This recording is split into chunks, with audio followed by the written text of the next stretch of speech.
Hey everyone, Roman Prokopchuk here. Welcome to the channel. I appreciate you tuning in.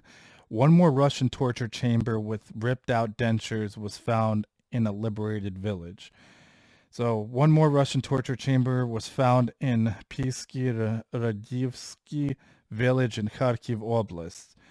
A box with ripped out dentures, wires, and ropes and a letter with an interview from one of the prisoners was found. The head of Kharkiv Police Investigation Department, Serhiy Bolvinov, said. Near the torture chamber, Russians also tortured people by burying them alive and putting a burning rag into a gas mask. Locals constantly heard screams from the area. Police know who was tortured.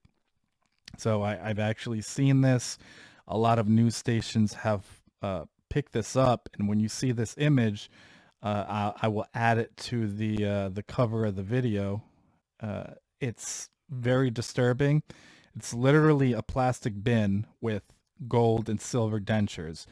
If you looked at it and you just asked somebody, probably 20, 30, 40, 50, 60 years old, what is this? What do you think it's from? What conflict? They would have probably or would probably tell you this is from torture chambers from World War II of the Nazis. It's literally teeth and dentures that have been pulled from people that have been tortured in these occupied areas that have been occupied for months and now are being liberated. So unfortunately, just like in Izum, that they found a grave about 400 or 500 people, a lot of which evidence of torture, hands and feet being tied in terms of what they've been found in the graves with multiple people in them.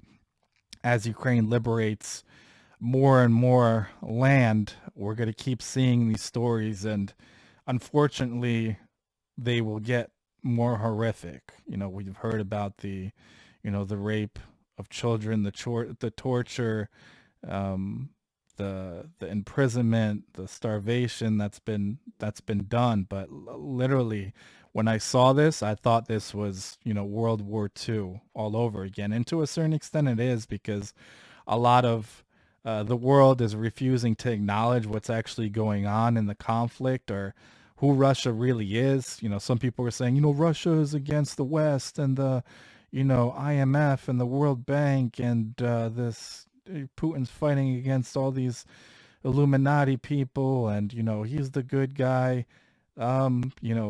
He's tortured and killed people as a KGB agent. He wasn't even that prominent of a KGB agent. He has delusions of grandeur. He has a Napoleonic complex. He's invaded multiple countries. He's killed hundreds of thousands, if not millions of civilians and other people across the world, helping Assad in Syria using different chemical weapons and things of that nature without being punished or held accountable, invading Georgia, taking territory because, Russian speakers were being threatened, even though most Georgians speak Russian and don't have an issue with that. The wars in Chechnya, killing hundreds of thousands of civilians, but yet now obviously having the Chechen warlord support him and being buddy buddy, which basically is a sellout to me. So it's quite disturbing. There's going to be more and more coming out of the areas and settlements that are getting liberated. The stories that the people that were left in these areas that stayed are telling, pointing out mass graves, torture areas, different things in terms of evidence. So hopefully, in terms of the world, potentially The Hague, all of these people will be held accountable when it's all said and done. Slava Ukraini, Heroyam Slava, Slava Nazi, Slava Bohu. God bless.